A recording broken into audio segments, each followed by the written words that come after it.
आज के लेक्चर में हम मास वेरिएशन पर आधारित कुछ प्रॉब्लम्स को सॉल्व करेंगे। जैसा कि पिछले लेक्चर में हमने बताया था कि जो मास वेरिएशन होता है, अगर कोई बॉडी है जिसका मास m0 है रेस्ट मास से, और ये बॉडी अगर मूव करने लगे v वेलोसिटी से और v almost approaches to c हो, काफ़ी हाई स्पीड हो, तो इसका मास चेंज हो जाता है और वो मास चेंज होकर के थोड़ा इंक्रीज हो जाता है, m हो जाता है, और दोनों में रेशियो होता है m में, वो m equal to m0 by under root 1 minus v square by c square होता है। जैसे जैसे वेलोसिटी बढ़ती जाएगी मास भी बढ़ता जाएगा, और v equal to c condition होने पर मास आपका इनफाइनाइट हो जाएगा, जो कि इम्पॉसिबल कंडीशन है। तो ये फार्मूला काफ़ी इंपॉर्टेंट है और इसी पर आधारित कुछ क्वेश्चन हम सॉल्व करेंगे। तो पहला जो क्वेश्चन है वो अक्सर ये पूछता है कि शो दैट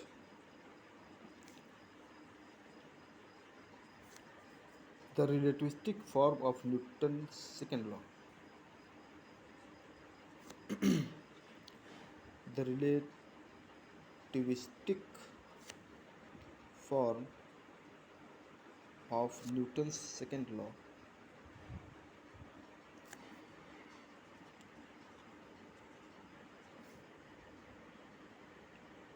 is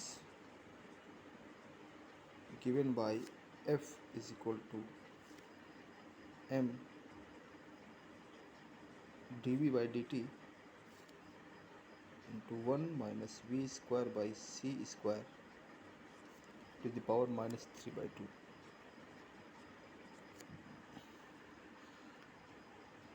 इसको प्रूफ करना है। ये रिलेटिविस्टिक न्यूटन्स लॉ है। जैसा कि हम जानते हैं न्यूटन्स लॉ जो होता है वो सेकेंड लॉ जो होता है, second law of Newton mechanics, वो है force is equal to rate of change of momentum.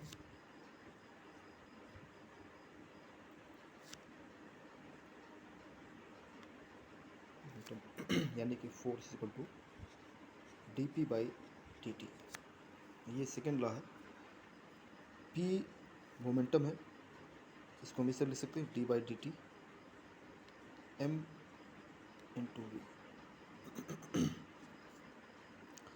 अब यहाँ पर m और v दो क्वांटिटीज़ हैं, और न्यूटन के हिसाब से न्यूटनियन मैकेनिक्स में m को हमेशा हम कांस्टेंट लेते हैं, तो m बाहर आ जाता था और m into d v by d t हुआ, यानी कि m a फोर्स और equal to mass into acceleration. लेकिन यहाँ पर रिलेटिविस्टिक मैकेनिक्स में चूँकि हमने देखा है कि मास जो है वो वेरी करता है वेलोसिटी के हिसाब से, तो m को हम कांस्टेंट नहीं ले सकते, बाहर नहीं आ सकता। इसलिए हम इसको डिफ्रेंशिएट करेंगे प्रोडक्ट के फॉर्म में, दोनों प्रोडक्ट हैं। तो इसके लिए हम इसको प्रोडक्ट का फॉर्मूला लगाएंगे, प्रोडक्ट ऑफ टू क्वांटिटीज़। तो ये हमारा होगा f is equal to first function differentiation of second function plus second function differentiation of first function. तो इस तरह से कर सकते हैं।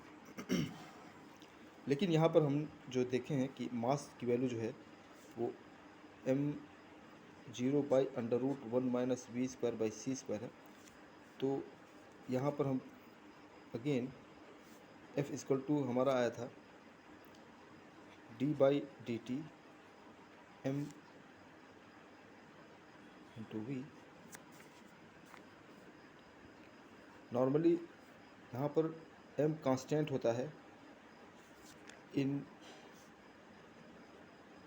न्यूटन मैकेनिक्स में, तो d m by d t equal to zero हो जाता था, और यहाँ आता था सिर्फ ये टर्म जीरो हो जाता था, ये सिर्फ इतना बचता था m d v by d t, जिसे हम f equal to m a कहते हैं। ये न्यूटन्स लॉ है। लेकिन यहाँ पे चूँकि हम अप्लाई कर रहे हैं मास वेरिएशन फार्मूला, तो इसकी m की जगह हम ये रखेंगे अब d by d t m0 by under root 1 minus v square by c square v अब ये m0 हमारा कांस्टेंट है, रेस्ट मास है, इसको हम बाहर ले सकते हैं। बाहर ले लिया हमने dv/dt, इसको हम लिख सकते हैं v, और इसे ले सकते हैं 1 minus v square by c square to the power minus half. अब ये हमारा दो प्रोडक्ट है वेलोसिटी पे। अब इसको हम डिफ्रेंशिएट करेंगे बाई प्रोडक्ट के हिसाब से, तो m0 कांस्टेंट हुआ।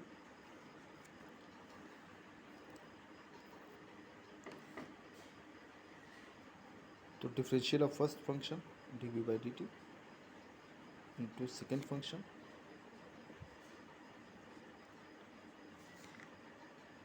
माइनस हाफ प्लस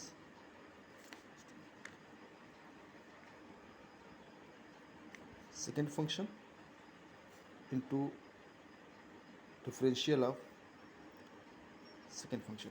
और इसको डिफ्रेंशिएट करें अगर हम, तो minus half 1 minus v square by c square to the power -3/2 होगा, इंटू इसको डिफ्रेंशिएट करेंगे माइनस के साथ, minus 2v by c square dv/dt। ये थोड़ा सा लंबा आएगा, इसको इस तरह करें, m0 dv/dt यहाँ भी है, dv/dt यहाँ भी है, इसको हमने बाहर निकाल लिया। यहाँ पर 1 minus v square by c square पर हाफ बचा, 1 minus v square by c square to the power minus half बचा, और यहाँ पर माइनस है तो साइन माइनस आ जाएगा, v है तो ये दोनों स्क्वायर हो जाएंगे, 2v square by c square और 1 minus v square by c square to the power -3/2।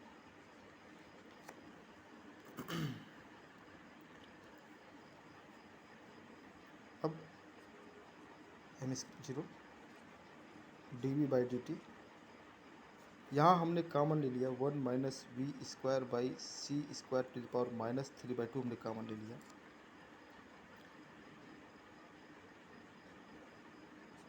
तो यहाँ पे एक पावर ज़्यादा है तो हम यहाँ पे इसको लिखेंगे 1 minus v square by c square, और ये 2 ऊपर है 2 नीचे है, ये हाफ नहीं रहेगा, पावर माइनस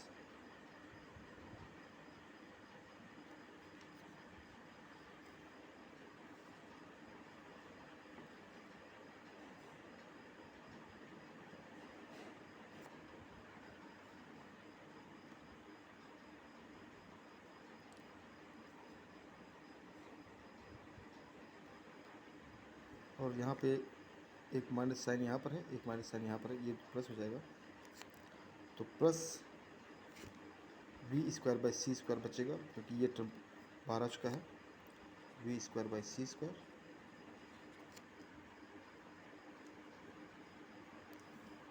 इसको लिख सकते हैं m0 dv/dt 1 minus v square by c square to the power -3/2, और ब्रैकेट में 1 minus v square by c square plus v square by c square, ये दोनों कैंसिल आउट हो जाएंगे, सिर्फ 1 बचेगा। तो फाइनली जो हमारा फोर्स हुआ वो m0 dv/dt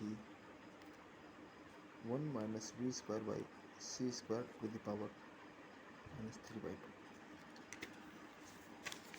तो जो प्रूफ करना था वो यही था, फोर्स जो होता है वो m0 dv/dt 1 minus v square by c square to the power -3/2। ये रिलेटिविस्टिक फॉर्म है,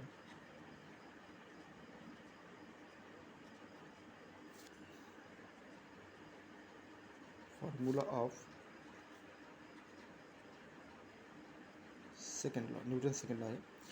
अब न्यूटोनियन मैकेनिक्स में, चूँकि in Newtonian mechanics, in classical mechanics या न्यूटोनियन मैकेनिक्स में वेलोसिटी जो होती है वो स्पीड ऑफ लाइट से बहुत कम होती है, उस कंडीशन में v square by c square may be neglected.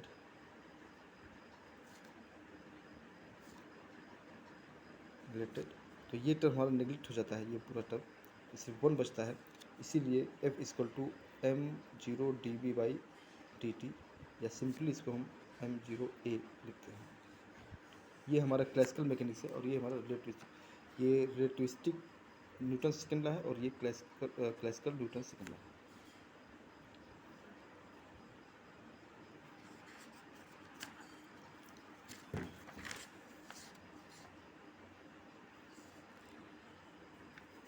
अब न्यूमेरिकल्स पे क्वेश्चन, न्यूमेरिकल में at what speed will the mass of a body be 2.25 times its rest mass. तो क्वेश्चन ये है कि eight what speed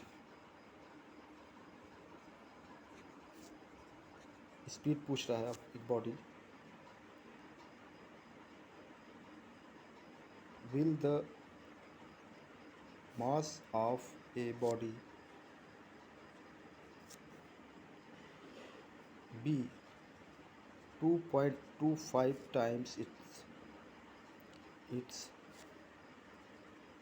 rest mass। तो यहाँ पे देखने लायक ये है कि सॉल्यूशन में मास हमने मान लिया m0 है रेस्ट मास, और जो अपरेंट मास है, जो इंक्रीज्ड मास है, वो है m है, वो दिया हुआ है 2.25 ऑफ m0, इसके 2.25 टाइम्स है। तो applying mass variation formula,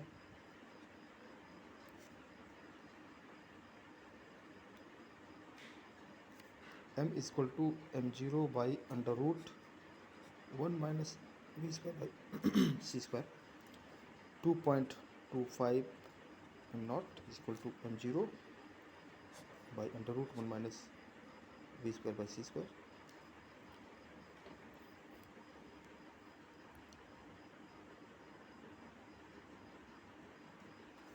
m0 cancel हो जाएगा,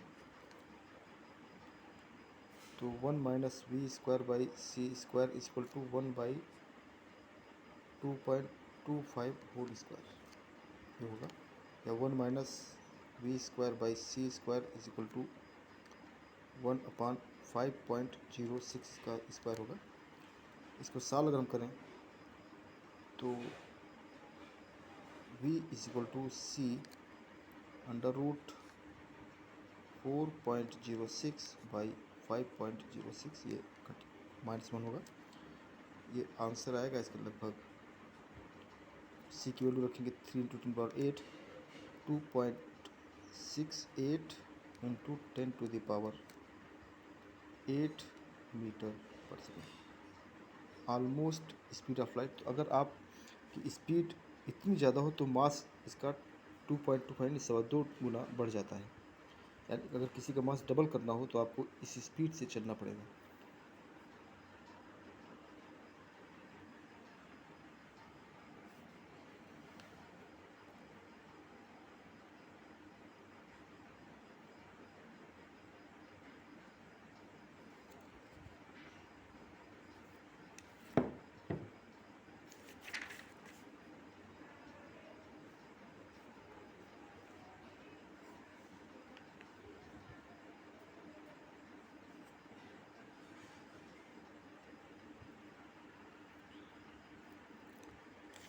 next question,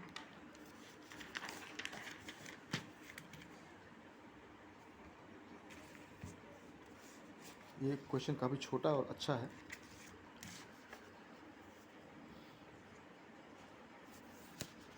what is the length of a meter stick rod?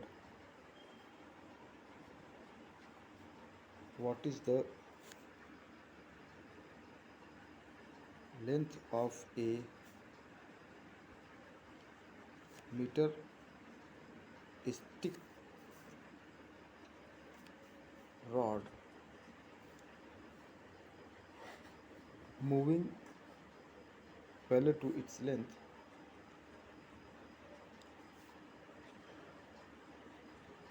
parallel to its length when its mass is 3 by 2 times, when its mass is 3 by 2 times its rest mass. Rest.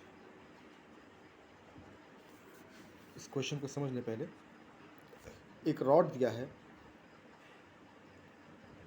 एक rod है जिसकी जो लंबाई है वो 1 metre है और इसका मास हमने मान लिया m0। अब ये रॉड इसी डायरेक्शन में मूव कर रहा है और मूव करने की वजह से इसका जो मास है वो इंक्रीज़ होकर के 3 by 2 times of rest mass हो जा रहा है। तो इसकी रॉड की लेंथ कितनी डिक्रीज हो जाए, क्योंकि पहला जो एप्लीकेशन था लॉरेंट ट्रांसफॉर्मेशन का वो यही था कि अगर कोई रॉड मूव करता है या कोई ऑब्जेक्ट मूव करता है तो उसकी डायरेक्शन में उसकी लेंथ कॉन्ट्रैक्ट कर जाती है। तो ये रॉड का मास बढ़ जाएगा मगर लेंथ इसकी कॉन्ट्रैक्ट कर जाएगी। तो कितना कॉन्ट्रैक्ट करता है ये हमको पता करना है। तो इसके लिए हम लगाएंगे फार्मूला, मास वेरिएशन फार्मूला लगाया, m = m0 by √1 minus v²/c²। m की वैल्यू दिया हुआ है 3/2, 3/2 m0 = m0 by √1 minus v²/c²। तो √1 माइनस v²/c² = 2 हो जाएगा 2/3। नाउ अब चूँकि हमें वेलोसिटी नहीं निकालेंगे क्योंकि हमें जो कॉन्ट्रैक्शन फार्मूला उसमें ये पूरा टर्म आता है। नाउ लेंथ कॉन्ट्रैक्शन फार्मूले से L = जो नया होगा वो L0 √1 माइनस v²/c² होता है। यहाँ पर L0 है वो 1 मीटर दिया हुआ है तो 1 हो जाएगा मीटर इंटू इसकी वैल्यू हम निकाल चुके हैं अभी, तो 2/3 होगा, 2/3 मीटर, यानी कि 2/3 मीटर आंसर आया। ये लगभग होगा 66 सेंटीमीटर। तो 100 सेंटीमीटर की रॉड 66 सेंटीमीटर की दिखाई देगी अगर इसका मास इंक्रीज होकर 3/2 टाइम्स इंक्रीज कर जाता है। तो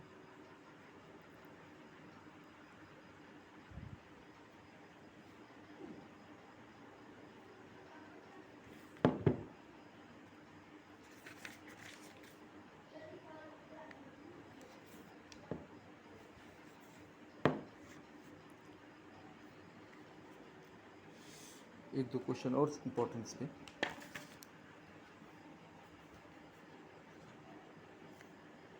how fast must be an electron move in order that,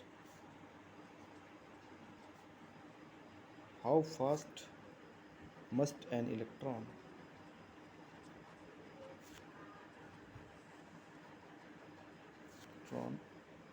move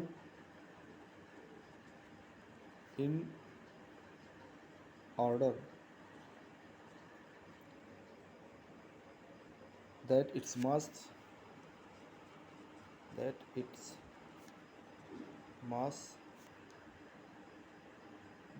equal to the mass of proton।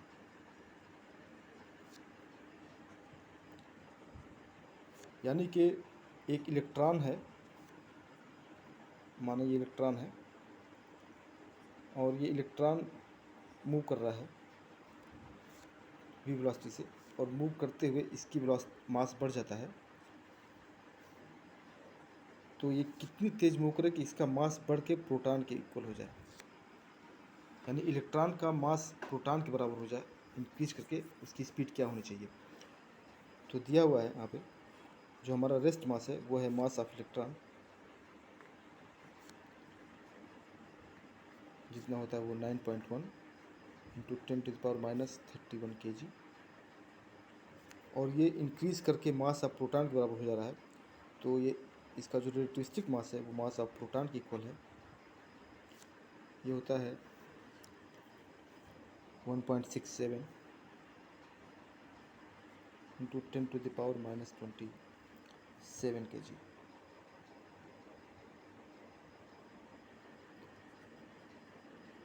तो यहाँ पे हमें ये दोनों मिल गया है, हम वेलोसिटी निकालेंगे। Now m is equal to m0 by under root 1 minus v square by c square. So v is equal to c under root 1 minus m naught by m whole square. यहाँ c की value रख दें 3 into 10⁸ under root 1 minus electron का mass 9.1 10⁻⁻31 divided by proton का मास whole square. ये एक function, इसको solve करें अगर हम, तो जो इसकी वैल्यू आएगी वो लगभग 2.99 इंटू 10⁸ मीटर पर सेकेंड, ऑलमोस्ट इक्वल टू सी। तो अगर इलेक्ट्रॉन को प्रोटॉन बनना है तो उसको सी के आसपास की स्पीड से चलना पड़ेगा।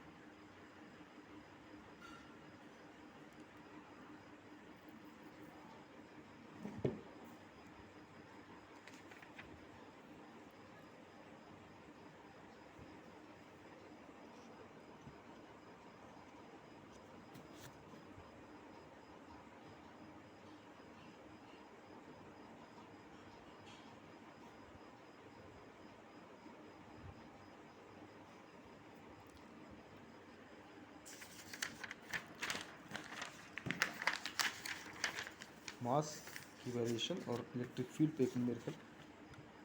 ए चार्ज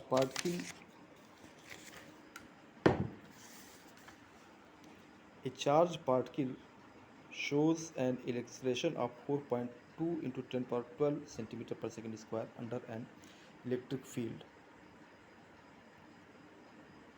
एक चार्ज पार्टिकल है जिसका एक्सेलरेशन ये दिया हुआ है। Compute the acceleration of the particle under the same field when the speed has reached a value of 2.88 10⁸ centimetre या 2.8 10⁸ मीटर पर second. The speed of light is this. तो अगर एक पार्टिकल है जिसका नॉर्मल एक्सेलरेशन 4.2 10⁻12 सेंटीमीटर पर second square है, अगर इस पार्टिकल की स्पीड बढ़ा करके 2.88 इंटू 10⁸ मीटर पर सेकेंड कर दिया जाए तो इसका एक्सेलरेशन कितना होगा।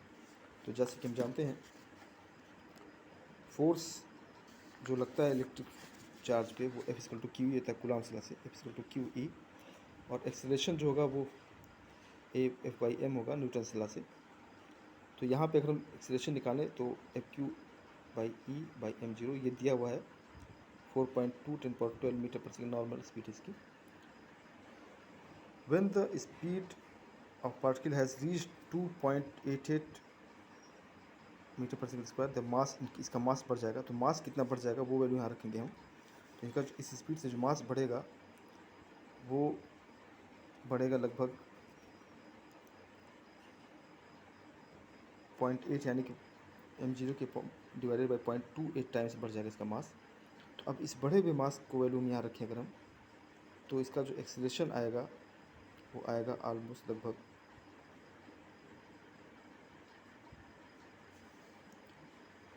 1.176 10⁻12 सेंटीमीटर पर सेकेंड स्क्वायर, और पहले इसका था 4.2, तो यानी कि इसका एक्सीलरेशन कम हो जाएगा। हाई स्पीड चलने पे एक्सीलरेशन इसका रिलेटिविस्टिक भाव में कम हो जाएगा। नेक्स्ट क्वेश्चन है, rest mass of proton is 1.67 10⁻27 kilogram. Mass दिया है प्रोटॉन का। At what speed will it mass be double of its rest mass. तो अगर प्रोटॉन का मास 1.67 10⁻27 किलोग्राम दे रहा है और पूछ रहा है कि अगर इसकी स्पीड डबल कर दें तो इसका मास कितना बढ़ जाएगा। तो सेम फार्मूले से आएंगे,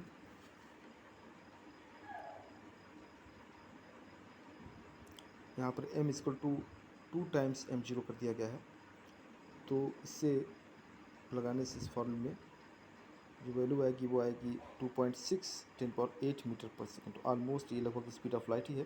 तो जैसा कि इससे पहले हम किसी में का सॉल्व कर चुके हैं कि अगर आपको मास डबल करना है लगभग किसी पार्टिकल का, तो उसको आप स्पीड ऑफ लाइट से अगर फेंकेंगे तो उसका मास ऑलमोस्ट डबल हो जाएगा।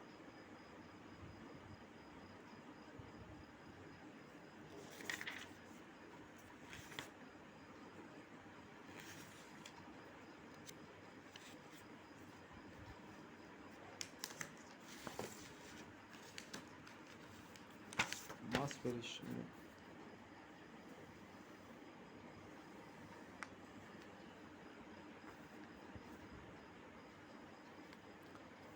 तो अगर हमने ये मान लिया मास है और ये हमारी स्पीड है, तो जैसे जैसे मास हम बढ़ाएंगे, स्पीड बढ़ाएंगे, शुरू में इसमें कोई फ़र्क नज़र नहीं आएगा, मास नहीं बढ़ता है, एकदम कांस्टेंट रहता है इसका मास। ये m0 है और जैसे ही हम v=c पर पहुंचते हैं, इस पॉइंट पे इसका मास इंक्रीज कर जाता है इनफाइनाइट की तरफ। तो ये ट्रैक होता है मास वेरिएशन का।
रिलेटिविस्टिक का एक काफ़ी इम्पोर्टेंट एप्लीकेशन है जिसे मास एनर्जी इक्विवेलेंस भी कहते हैं,